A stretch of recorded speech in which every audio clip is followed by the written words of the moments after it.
Lou? All right, Tom, in CNN's live coverage of this morning's tragedy at the Kennedy Space Center will continue throughout the day and night. The next major event we're anticipating is a briefing at the National Aeronautics and Space Administration at 3:30 Eastern Time. That's in a little less than an hour. At that time, we hope to learn more about the search and recovery efforts now going on off the coast of Florida. Michael J. Smith was the Navy commander who was piloting the space shuttle this morning when it exploded just about a minute after liftoff. With us now is CNN's own Nick Gregory, our meteorologist who was once accepted at the Huntsville, Alabama Space and Rocket Center in the simulation program, and you sat in the seat in the simulator that Michael Smith, the pilot of the Challenger flight this morning, was sitting in. Elucidate about what happens there. Well, the pilot's responsibility, Lou, is, again, as pilot of the mission, he is responsible for flying the mission. The commander is in charge of the entire mission. The pilot, during launch, monitors all the information systems, monitors the engine performance. As we were hearing in the playback from NASA, when the command is given go at throttle up, he is the one responsible for monitoring that the computer is handling the throttle up procedures. Now, this is a simulator, almost the size of the same simulator that I went through. This is at the Johnson Space Flight Center in Houston, the exact simulator that all of them train on, and it is very important to keep in mind that space travel, the way we know it today, on the Challenger or on Discovery, on all of our shuttles, could not be made possible unless you were to try to go through it in a space simulator, because they are throwing at you all the emergency procedures through it. Now we're looking at video of the Challenger crew as they were training for the mission. Mike Smith leading the way at the top of the stairs there, again entering the orbiter, which is put in a launch position. It's simulated there as a liftoff position. They are going to practice getting into the orbiter as they would on the launch pad, putting on their helmets and their harnesses, which they need. There's Christa McAuliffe, again, as she prepares herself to get into the orbiter. We do the same kind of simulation that they would do over there at the Johnson Space Flight Center. I was experiencing the same kind of activity you see here, preparing to go into the orbiter, then strapping in for liftoff. Then they threw a few emergencies at our crew, and once you're on board the orbiter, you must look at possibilities of, again, for an emergency. Is there going to be a return to the landing site? Will there be a transatlantic abort? They do have what is called an emergency egress procedure, where if something were to happen on the pad, they can quickly open the hatch, and they have these escape modules waiting on the launch pad area that they hop into and essentially steer them off to safety down this long rope that takes them off to a safe area away from the launch pad. Now, once you get into liftoff, again, the first 2 minutes of the flight where you're with the solid rocket boosters, there's really not much you can do if an emergency occurs except to go away from the main engine, go away from the solid rocket pack that you have, and to go away from the liquid and hydrogen fuel cell. Now, this is today's crew as they were training. Again, you can see Christa McAuliffe getting ready to go into the orbiter as she would board the orbiter normally, and then they will strap themselves in for a simulated launch. And believe me, the simulations are quite realistic. They simulate the entire thing for you. The last words from the space shuttle this morning, Nick, full throttle up. What was happening at that stage? At that point, the orbiter is passing through, or just had passed through what is called max Q, which is an area where the most aerodynamic pressure is being experienced by the orbiter as it goes up towards space travel. So the command is given just before that for the pilot, or actually the computer, let's say, with the pilot monitoring the system, to throttle back. And they throttle back to about 65%, not to allow, again, the pressure to build up on the orbiter.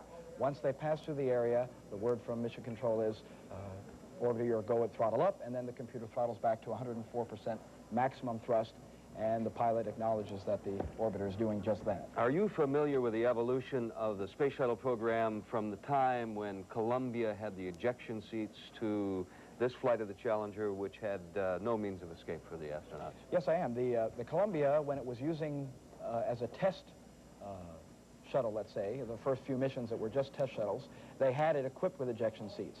Once they proved, again, that they felt it was safe, they took the ejection seats out to allow more seats to be placed into the orbiter, because the ejection seats are so big, they cannot allow more seats into the orbiter for the other crew members. Like in this case, we had 7 crew members, so that would just not be possible with ejection seats. All right, Nick Gregory, and now to Lee Green, who's on the line from Concord, New Hampshire. He's at the Concord High School, the school at which Christa McAuliffe taught, and where students this morning were watching the horror on television just a minute after liftoff. Lee, what's happening there? Well, to sum it up in a couple of words, Lou, as you can imagine, stunned disbelief in this Miss McAuliffe's home. She was a very popular woman around here who taught at Concord High School, where, as you mentioned, the students were watching on television this morning. They were sent home just over an hour ago, many of them in tears, the look of shock very evident on their faces, we understand.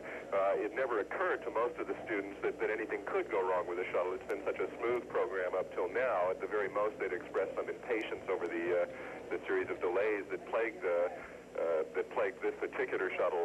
Many don't know what to make of the thing so far. We heard one one student saying that he's changed his plans to get into the space program. It certainly put him off the whole thing. Christa McAuliffe's immediate family, including her husband and parents, are at the Cape, and they've been taken away by NASA officials. They apparently were unaware right at the beginning what had happened and didn't know that there had been this disaster until they were informed by NASA officials. Christa McAuliffe had planned to keep a diary in the air and to try and express the common person's point of view of space flight. She's going to be very much missed in Concord, and certainly that record is a loss to the world. Lee, can you describe that moment in the classroom earlier this morning when we understand that reporters and cameramen were asked to leave? I wish I could, Lou. I wasn't there. We've only just made it into Concord, but I understand what do you know about it? It was not a very pleasant scene. From what we're hearing about it, there was a great deal of shock and disbelief, as I'm saying, and it was quite a trauma for the students who, as I say, were sent home shortly after that. Well, how many students were involved? You know, was this a school-wide? Oh yes, the whole school would have been watching this morning, and they had planned, of course, to watch prior to this, and it's rather disrupted the school schedule. So the entire school would have been watching, and what we're hearing from there is that it's a very unhappy scene, as you can imagine. All right, Lee Green in Concord, New Hampshire, at the Concord High School, the school at which Christa McAuliffe, one of the 7 astronauts aboard the Space Shuttle Challenger, who died this morning apparently died this morning about a minute after liftoff from the Kennedy Space Center. It was the first in-flight disaster in 56 U.S. manned space missions, and we're still gathering information on it. We'll have a NASA briefing in about 47 minutes. Both the United States and Soviet Union have had serious setbacks as they've explored space over the past quarter century. Some astronauts have died before, and CNN's Bill McGowan has a report on that.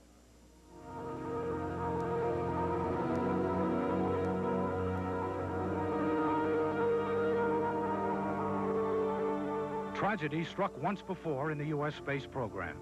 In 1967, 3 astronauts were killed when fire swept through their Apollo spacecraft as it was being tested on the launch pad at Cape Canaveral. The deaths of Gus Grissom, Edward White, and Roger Chaffee are the only fatalities on board a spacecraft in the U.S. space program. That fire apparently started when an electrical spark ignited the oxygen-rich atmosphere in the spacecraft. The tragedy delayed the Apollo program for nearly 2 years while safety features were added. The Soviets were first in space with Sputnik in 1957 and first with a man in space with Yuri Gagarin's 1961 Earth orbit. They, too, have paid a cost in human life. A cosmonaut was killed during a 1967 spaceflight when the craft's parachute failed to open on returning to Earth. In 1971, 3 Soviet cosmonauts were found dead in their return spacecraft after 24 days in orbit. Despite spectacular achievements like landing men on the moon, America's space effort has been plagued with technical problems from its earliest days. The Space Shuttle program has had its share of technical troubles. The Shuttle Challenger has had earlier flights aborted because of fuel contamination, and one of its missions was cut short when an engine shut down in flight. The frequent launch postponements underline NASA's concern for safety factors, but today's tragedy emphasizes that human ingenuity cannot eliminate the element of danger from the exploration of space. Bill McGowan, CNN. A member of the Senate Science and Transportation Committee, Republican Larry Pressler of South Dakota, is in the Senate Radio TV gallery. He has some thoughts about today's tragedy. We have to protect them. We have to continue to explore this area in terms of national defense, as well as exploring the efficient movement of people. Thank you. Thank you very much.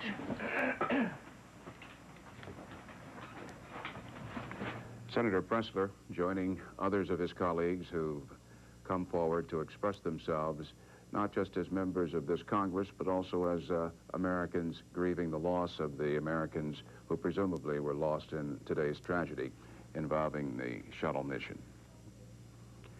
Your network of record will continue its live coverage of developments as they come up. We're expecting here from Washington at 3:30 p.m. Eastern Time this afternoon a briefing at the NASA building on what the latest is. As you know, Vice President George Bush is traveling down to Florida, to the Cape, to be with the families. And President Reagan now has delayed the State of the Union address because of what has happened, put it off for a week.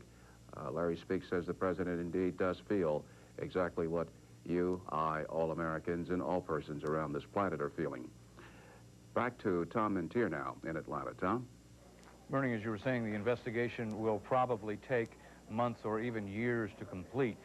The recovery efforts that were launched in the area of Cape Canaveral Air Force Base, a C-130 and several ships, including a Coast Guard cutter, moved into the area, but it was at least 55 minutes before they could move into the impact area, which was estimated to be about 9 miles downrange. NASA says the reason they were not able to move in any sooner than that was the fact that the debris from Challenger was still falling from the sky. We saw in our live pictures several pieces of large chunks that were falling down either from the external tank or from Challenger itself. Challenger has had problems before, technical problems before. Back in July, it aborted a launch with just seconds left when a computer detected a problem with one of the fuel lines and aborted the launch.